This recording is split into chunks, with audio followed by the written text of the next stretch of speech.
Hi there, my name is Philip Ideson. I want to welcome you to the Art of Procurement podcast, the podcast that helps you, a forward-thinking procurement professional, position yourself and your team to proactively take advantage of the revolution that's taking place in procurement today. By interviewing industry trailblazers and sharing insights from our own experiences, my team and I pull back the curtain and shine a light on the strategies, tactics, and tools that procurement teams are using to elevate their impact.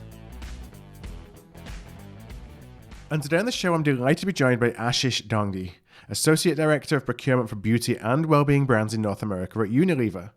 Procurement at Unilever is deeply integrated with business strategy, managing 50 to 60% of the company's P&L. This strong alignment enables procurement to influence decision-making, drive innovation, and deliver cost efficiencies.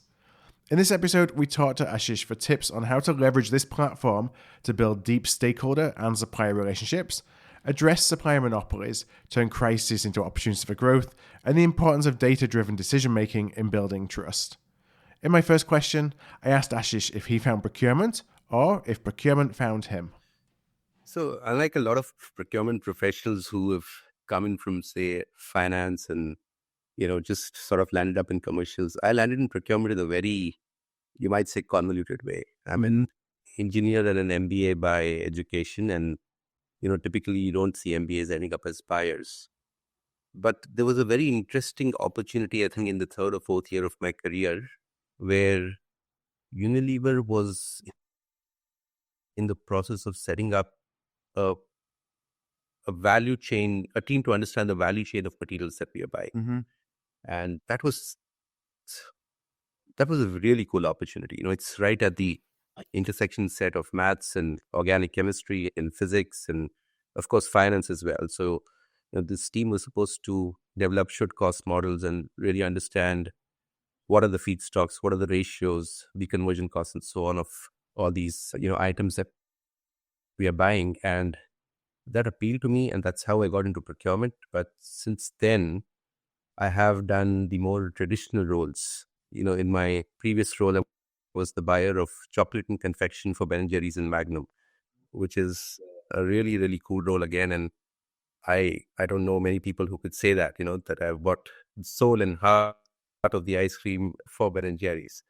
And then even within this role that I'm doing at the moment, which is a standard sort of category procurement role, what you might call as business partnering in different companies. That's another interesting aspect, right, of the business, where you are then helping to land innovations and savings and talking the language of gross margin. So, journey started at a different space, but sort of more in the traditional procurement domain right now. And within that current role, this is really just for context for listeners, what are you overseeing? Kind of which business units or categories are in your purview today? Right. So I work within the beauty and well-being business unit, or, we call it BE Business Group for Unilever. But my focus is all on North America. Yeah. And then if I talk in terms of brands, I think it will be easier to sort of associate. So if you look at in the skin space, for instance, it's all Vaseline, and the hair care space, it's brands like Tresemme, Dove, Axe, and so on and so forth. Yeah. Right. And then I look at all the innovations that are landing for these brands, as well as, savings projects and gross margin improvement exercise and so on. So really, it's a role that encompasses the entire category, like you said, from an innovation perspective down to a cost management perspective, but you're really taking a longer term view of how you can help the business kind of leverage the supply market to either bring in innovations to market more quickly or make sure that you're as cost competitive as you possibly can be. And that's absolutely it. And, I'm purposely using the word business because we are lockstep in with business. Procurement within Unilever is an entity that's extremely closely associated and impacts the P&L of not just beauty and well-being, but any other business unit that we work with. So it's a really exciting space because you're directly working with people who are making the day-to-day decisions as well as long-term decisions on where the category needs to grow and move into. And how, I know that Unilever is an organization that has a really strong reputation in terms of its procurement capabilities. How would you describe the relationship that you see between procurement and the business? It's a very positive relationship. And, you know, I keep hearing about, and I don't want to necessarily start off on negative, but just to sort of draw the journey between where some companies may be versus where we are. We hear about procurement needing to prove themselves, right, in certain firms and so on. That's not been the case for us, at least since I've joined the business. And I think it's because, within a culture, it's sort of ingrained that there is this bunch of people, these bunch of professionals who are responsible for 50-60% of your P&L. We've been through COVID, so there is a lot of institution knowledge around and appreciation around how procurement has sort of, helped the business in various ways, not just service, but even, inflation, mitigating inflation. That was a big thing immediately after COVID. And I think that appreciation has come across, in the form of several new opportunities where we are then able to sort of go to the business and talk in very strategic terms about what we want to do with the strategy for our raw materials in line with what they are planning to do. So we don't necessarily always want to make changes to a supply chain which would impact the end consumer or the customer, but where are we then able to invest the right funds, into doing our business, into doing a procurement part of the business differently. And that might mean requiring funds for vertical integration projects. It might mean asking brand and R&D support to, break monopolies, for instance, on suppliers. And I feel that there is just so much positivity if if one can craft a solid narrative around what we want to do for the business or what the problem is at the moment, and then ask for their help and go down with them on this journey. And, the solution might not be, obviously it will be a technical solution in most cases. Business doesn't need to know all the technicalities. We need to sort of water it down into a message that's very clear, but then that helps get immense support for what we're doing. Yeah, some of the things you talked about, I remember when I was on the automotive side, addressing supplier monopolies was one of the most fun things that I think certainly that I did as a practitioner, because there's just so much, there's a lot of business acumen that's involved. There's a lot of change management that's involved. It's a long-term kind of, you have to build long-term plans to be able to do that. It's not something you can do overnight. It's not something that you can do with a single negotiation. But then, you look 3 years down the line and you're able to do that and bring more competitive supply bases. There's a lot of achievement, a sense of achievement, I think, and a lot of value that procurement can then bring to open up different sources of supply that may not have existed before and really develop new sources of supply as well. No, absolutely, Philip. This sort of mirrors so well what we've seen with brands like Ben & Jerry's and Magnum, right? These are very ethos-driven brands, and if you speak with a business head for Ben & Jerry's, they would know suppliers who have been with them for the last 50-80 years. And how do you then sort of go back and do this in a positive way, do an alternate supplier approval in a positive way, when you want to make sure that the business isn't perceiving this as being disloyal to their suppliers, and because they're also innovating with them constantly. And I think this is where that adage of never lose a good crisis, or never lose that opportunity which a good crisis gives you, can really help one. And we went through the same thing during COVID, and we had these amazing products coming in from a base of suppliers who had been working with us for a long time, but we were going into the pandemic with almost 100% single-sourced supply base on the confection and chocolate side. And then it was about the right messaging, right, to the business that, look, this is not about being disloyal. This is about balancing what we're trying to do, the good that we're trying to do with the suppliers, with backup plans. So I know we've talked about how important relationships are in business partnering is at Yeah. Unilever with procurement in the business. What kind of observations do you see about the teams and the leaders at Unilever that have the most successful relationships with procurement? How are they approaching procurement? I think they approach procurement as an ally. Yeah. And, you know, with the cost of repeating myself, I would say, if you have 60% of your direct and indirect P&L being managed by a bunch of professionals, it behooves you to stay very close to procurement. And that's the way it happens. So there are several instances where this conversation or connect could take place. I think it's still on us as procurement professionals to invest the right amount of time in building these relationships and building the narrative. And there are more than enough opportunities, right? Every time there is a crisis, in fact, business demands this now. Business wants to know what's going to be the impact of possible tariffs that would come in on Jan 20th or whenever. And we are doing detailed simulations for the same, like every other company is. And that's a great opportunity to not just show them the impact, but then what would our take be and what steps 1, 2, 3 would be if this were to happen, right? And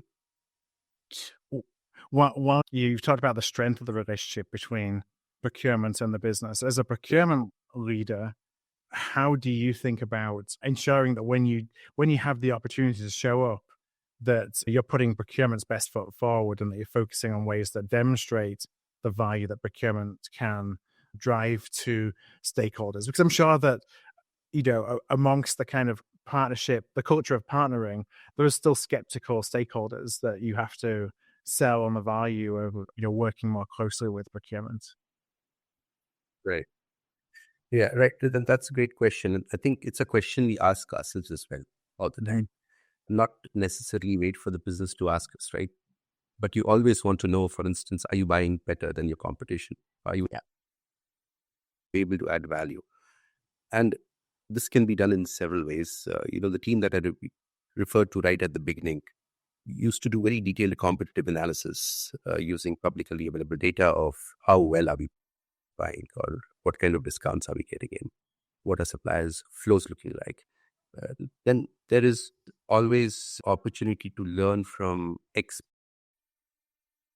in the space, not necessarily within Unilever, who may understand deeply a certain value chain, for instance, Yeah. and we heavily leverage those to understand where is the industry going, where are the margins, what is the pricing cost at every stage. And I think 80% of the job is about finding what the problem is. And then, Mhm. once you see that there's a very clear pot of gold, if you were to go down that route, then it's almost easy to convince people with the numbers that, Yeah. this is where we should be the next 3 to 5 years. And so that's a constant process. And Yeah. I wish I could say with certainty that we are buying the best, but we can, I think we can make guesses or guess estimates, and that is what we project to the business, so along with necessary caveats, of course. And so it's a very data heavy kind of process. You're using information Yeah. to tell the story, but ensuring that you have the ability to influence with, as opposed to just presenting data as it is. Do you find that you have backwards and forwards? Because I felt this, when I was a practitioner, I could never fully Right. trust the data that I had. And I think that this is a little while ago. So a lot of organizations have invested a lot in good data. And so there's a lot more trust in the data when you present it. But do you find you have backwards and forwards with in validating, verifying, and questioning the data as you then present it to your business? And I think it gets better with time. Hmm. And if you've been doing it for 5 or 8 years, then you sort of sense when a data source is reliable and if a data point is making sense or not, or if it's a complete outlier and needs to be sort of scrubbed and so on. But there are other ways of validating as well, and that's just by staying close to the suppliers. Yeah, we were talking about data. So, Yeah. the more data you use, not shying away from data. Shying away from data is not the answer, right? So you need to sort of continuously build on sort of assessing and seeing which data source works out. I think we have we've got there on a fair bit of commodities now. In terms of how procurement is structured, do you have kind of a central data team or a center of excellence that helps provide you with information, or is it from a category lead perspective, you're kind of owning the data relative to your category and finding the right data so you can tell the story? So there is value in consolidating it because, for instance, the way our teams are structured, there's a clear sort of portfolio team, which would then portfolio commercial buying team, which would then sort of business partner with this data team. And I've played both roles in my sort of previous stints on the data side as well as the commercial side, wherein on one hand, you are sort of creating that data, but equally on the other hand, you have to put that data to use. So Yeah. the best person to put that data to use is the buyer who's front-ending these discussions. Right. So there's a pretty close connect between what we call, this, well, we have a different name for it, but what you mentioned is a center of excellence along with, and the commercial sort of buying teams. Now, we talked about business partnering and building trust kind of with the business, but I also just want to ask a couple of questions before we wrap up about the risk side of the equation. You talked a little bit about how a lot of relationships were formed or built on during COVID with everything that you had to do in terms of maintaining supply during COVID. But, as you think about the role of procurement at Unilever as it's baked into the process, what role do you play in managing and mitigating risk related to supply? I think our role starts right at the beginning of introduction of new products. So, of course, there is a whole lot of activity going around service and quality at any point of time. But if we really sort of take a step back to see when does risk get introduced into the system, most of risk comes in when there's a regulation change or there is a new innovation happening. And I would be firm belief that that's the point of time when you need to go out and sort of have that sometimes difficult conversation with the brand teams, the R&D teams, and say, is there a better option than setting up a supply chain which could give us what we want, but is extremely convoluted and extremely fragile? And can we have, for instance, a little more time to set up something that is local? Can we start with lesser variations of a product and, do a 1+1 rather than start off with a whole, bunch of colors? That's an interesting conversation I'm having with one of our brand teams right now. And then also use that as a way to sort of push towards where should your sourcing come from, right? Because, you've got these larger risks coming up, say on tariff, which may not be very visible to a non-procurement professional, at least not from the sense of, the way we are sort of getting in deeply at the supplier level and having supplier level conversations. And then what does that mean for a supply chain, which is 3 to 5 years, ready? And then does that mean we go to a different country or a different location and sort of bake those things in with innovations? So I like to think of risk as something that can be impacted, even if it's a risk that comes up on you suddenly. Well, there's not much you can do about it. You can probably just air freight and buy a spot. But then a lot of risks are genuinely ones that can be mitigated if someone has had the courage to have the right conversation at the right point of time. Yeah, and mitigation designed in to at the beginning as much. I mean, that's the ideal state, which is, again, I speak from my experience in the automotive space. Oftentimes you get the opportunity to do that, and certainly for me, oftentimes I didn't. And you're making decisions at the beginning when you're doing new product development that can impact the product for years to come. It's not easy oftentimes to switch suppliers, or there's a lot of change management that comes with switching suppliers or switching locations. And so the further upfront you can get in that process during product development, the more impact that you can have as procurement in helping to think about all the different risk factors. Absolutely. I want to add one point, which has at least helped me personally, and what I see reflected in a lot of leaders within Unilever is the sense of ownership with the business. This is not a brand problem or a R&D problem, and we cannot play a victim at the end of 3 years saying, guys, I told you so, and this has gone down exactly the way. Yeah. You should have listened to us. Yeah, no, that doesn't help. So yeah, speaking up at the right time, I think. Now, when you think about risk management, one of the things that we say, and I've done risk management training as well for large organizations, is that you can't manage all risks at all times. You've got to figure out a way to focus on the risks that you think might have most impact. How do you think about specific risk factors that you're looking to help mitigate against? Are there specific factors? Is it dependent upon the product and there's the certain situations of each thing that you're buying? I'd love to know just how you kind of focus down from all this risk exists out there to these are the 2 or 3 risks that we really need to be aware of in this particular product that we're buying. Right.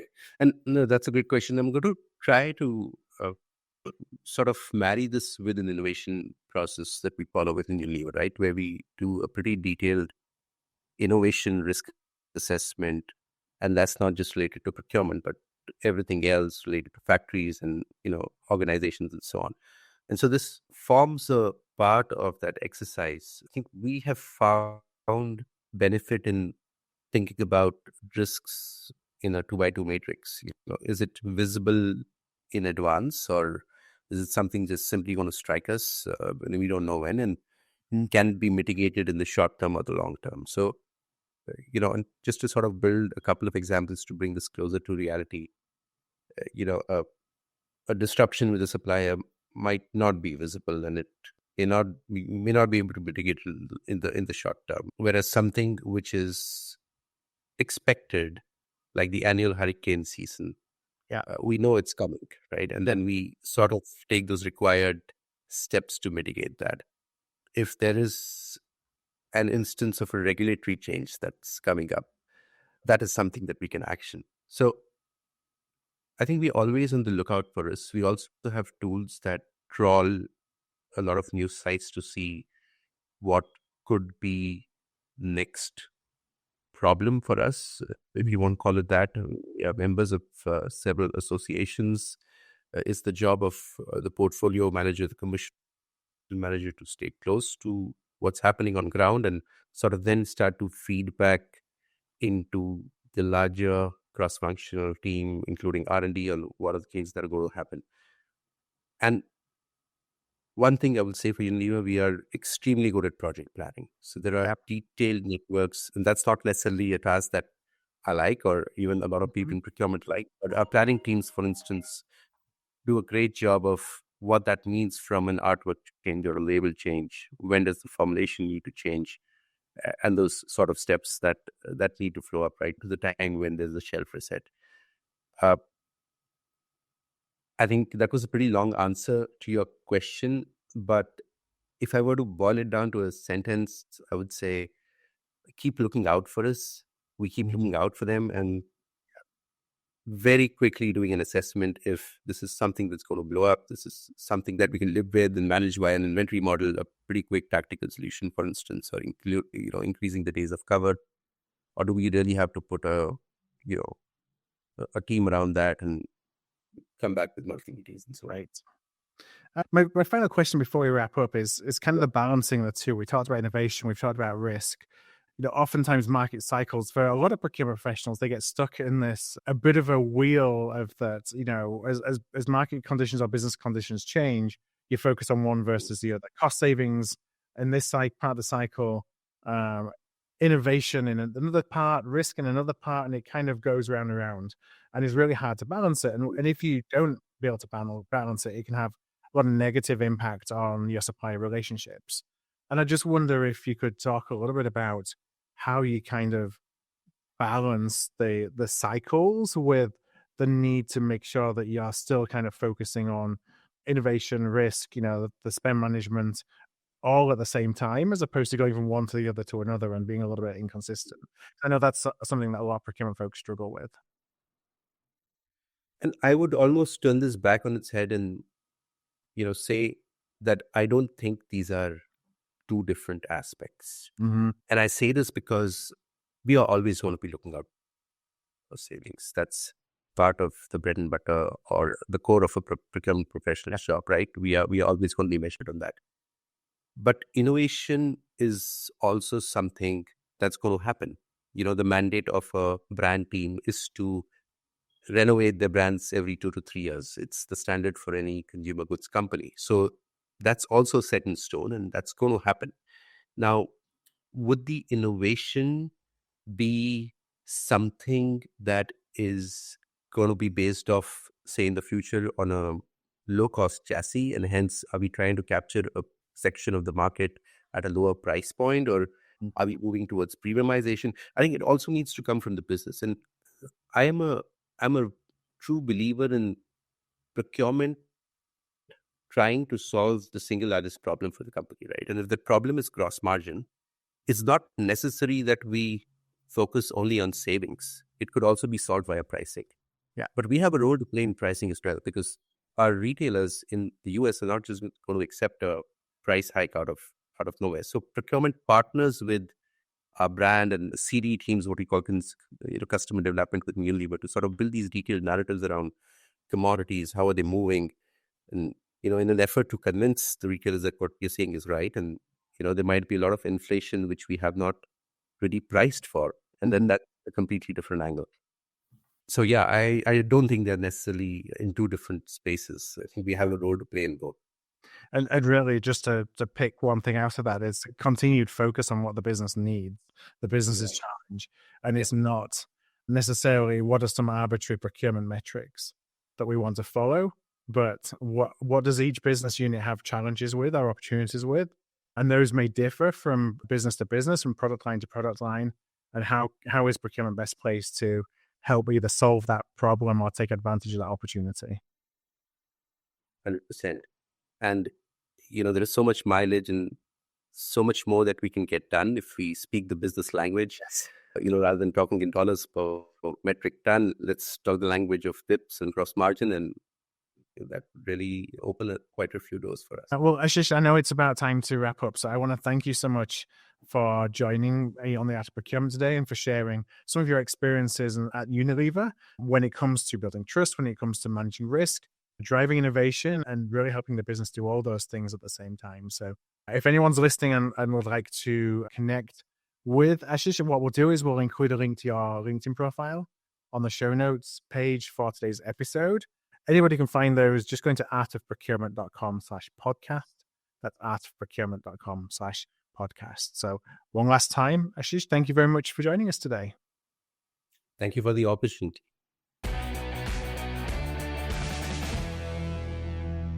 If this episode struck a chord with you, please do send it to somebody.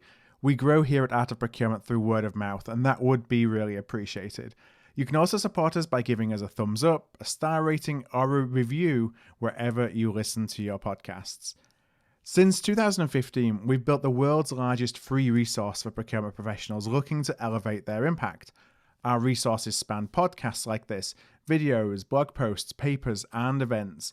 To join us on the inside and to ensure you never miss an episode, a webinar, event, or a post, please do subscribe to our weekly newsletter, This Week in Procurement. You can do that at artofprocurement.com/subscribe. That's artofprocurement.com/subscribe. Thank you for joining us today, and I look forward to seeing you again soon. If this episode struck a chord with you, please do send it to somebody. We grow here at Art of Procurement through word of mouth, and that would be really appreciated. You can also support us by giving us a thumbs up, a star rating, or a review wherever you listen to your podcasts. Since 2015, we've built the world's largest free resource for procurement professionals looking to elevate their impact. Our resources span podcasts like this, videos, blog posts, papers, and events. To join us on the inside and to ensure you never miss an episode, a webinar, event, or a post, please do subscribe to our weekly newsletter, This Week in Procurement. You can do that at artofprocurement.com/subscribe. That's artofprocurement.com/subscribe. Thank you for joining us today, and I look forward to seeing you again soon.